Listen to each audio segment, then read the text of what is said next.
What are waves in physics?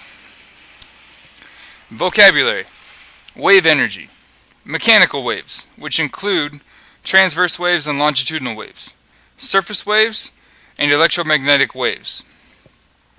My name is Ben Gang. Today we're going to talk about waves. So what's the first thing when you think of when you hear wave? Is it this?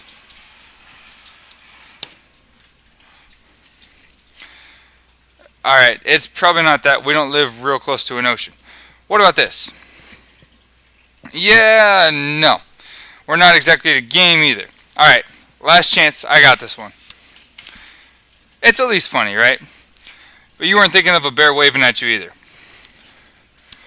Waves in physics are the movement of energy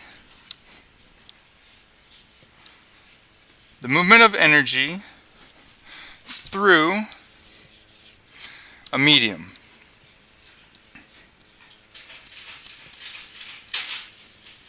Let's return to our water wave for a minute.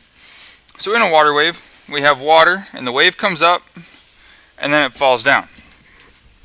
But in this process, does the water actually move as the energy goes through, or does the water just go up and down? Let's move it to a more confined environment, such as a wave pool, and find out. So first we need a wave pool, which is something like that. We have water, and then we have an input of energy over here on the left. So our energy comes in,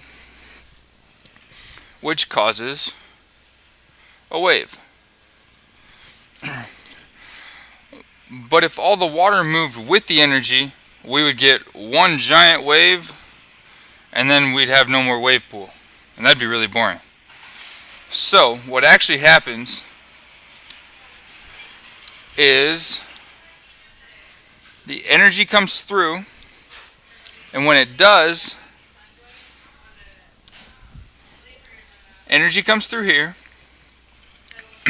and when it does, it causes a disturbance in the medium. But the water itself doesn't move very far. It simply goes up and down. That when the energy gets to here, the wave goes up. When the energy gets to here, this wave came back down. It's a great visual. This is a great example of a mechanical wave, and more specifically, a transverse wave. So transverse waves travel at 90 degrees to the energy.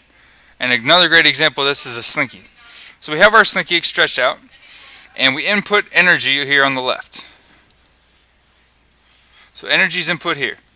This energy will travel the length of the slinky. But the slinky itself doesn't move. The slinky goes up and down. So as we input our energy, the first part of the slinky goes up.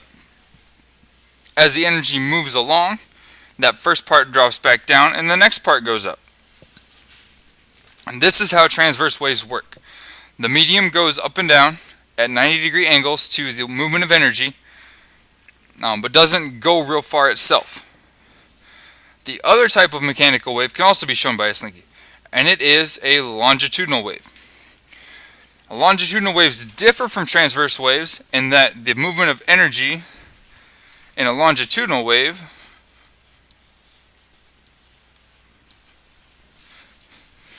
goes in the same plane as that of the wave, or the wave goes in the same plane as that of the energy.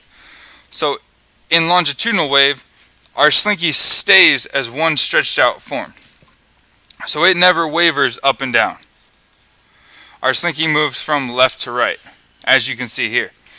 So we have energy input on the left, and it has a section that's called the compressed region, like this, and it has an extended region after the energy is gone. So these are our two types of mechanical waves.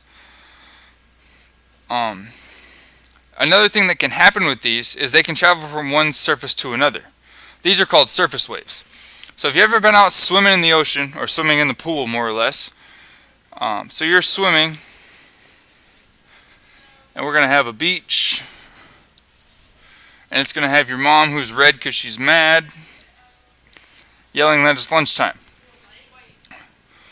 Well, you're out here in the water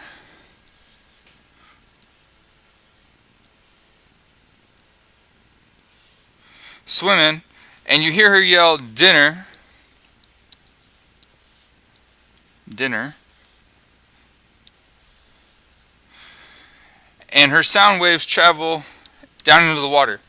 When you come back up, so when you surface, you hear her say it again.